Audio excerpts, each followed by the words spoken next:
It's spring 2010, and Ford is shaking up the pony car world by replacing its 15-year-old V8 engine with a spanking new 5.0-liter, 412 horsepower, 390 pound-foot V8. You know what that means? It's time to round up the usual suspects for a Motor Trend comparison test. Joining the new Mustang is the familiar Chevrolet Camaro SS and the Dodge Challenger SRT8. But what should we do with these three cars? Well, we could smoke them.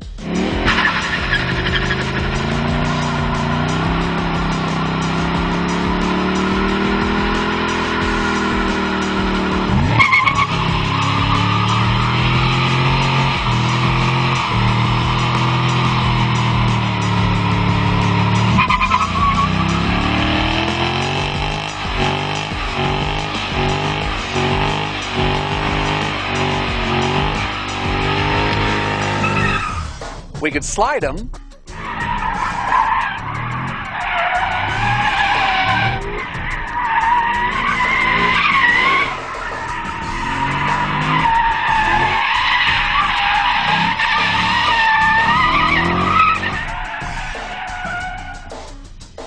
We probably ought to test them.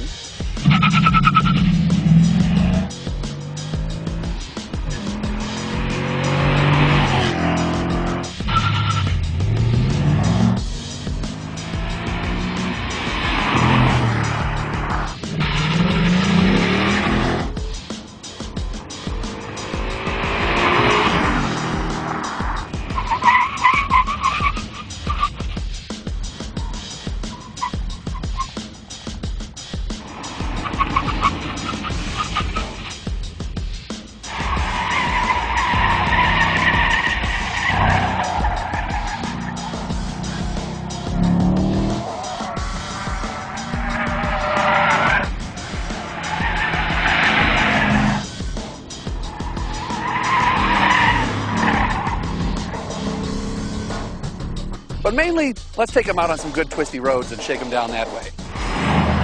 The Camaro SS has a lot to recommend it. The chassis is quite good. The Zeta architecture gives it a 52% front, 48% rear weight balance. It's almost ideal. The 6.2-liter engine makes the most horsepower in the group, admittedly only by one at 426. But, you know, the styling, while it's really popular, a lot of people are snapping cell phone pictures of it since it's in Transformers yellow and everything. But it exacts quite a huge price on the interior. The windows are very small, visibility out in all directions is poor, the pillars are very wide, and there's other things like the steering wheel rim is very thick and the shifter knob is oversized. All those kind of features make me feel small, and I don't want my muscle car to make me feel small. All these things combine to make most editors believe they would rather not own this car, and that's what put it in third place.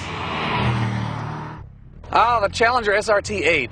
We all know this car is based on a full-size sedan, just like its predecessor was. So naturally it's the largest and heaviest here by probably 300 to 500 pounds. But up on the mountain, this chassis really shrinks the car. It corners very flat with the same grip that the Camaro SS manages, 0.92G. Its heavy V8 also makes the most sweet, caramely V8 noise of any car here, if not any muscle car ever. We all just love it. And of course, in between the heavy-duty running, it's the most comfortable and quiet car, too, for highway running and so forth. So, even though it does cost about $12,000 more in the base price than the Camaro SS, this is the car we'd all much rather own. So, it finishes in second place. Well, this test was basically the Mustangs to lose right from the beginning. I mean, we fell in love with the chassis the last time we had these cars together, and that's only been improved by the addition of this new Brembo performance package.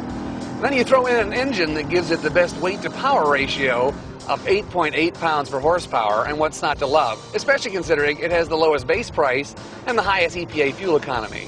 So we ran it up and down the mountain and fell in love with the light, nimble chassis, the great visibility, the strong brakes, and this engine. We just love this engine. It sounds just like Frank Bullitt's car in the movie. And so at the end of the test, we all agreed this was the car we'd most like to have. So to recap the results in this battle in the ongoing pony car wars, in third place we had the Chevrolet Camaro SS. In second, the Dodge Challenger SRT8. And that means that until one of the other guys adds a few horsepower or tweaks their chassis in some meaningful way, the king of the V8 pony car hill is the Ford Mustang GT 5.0.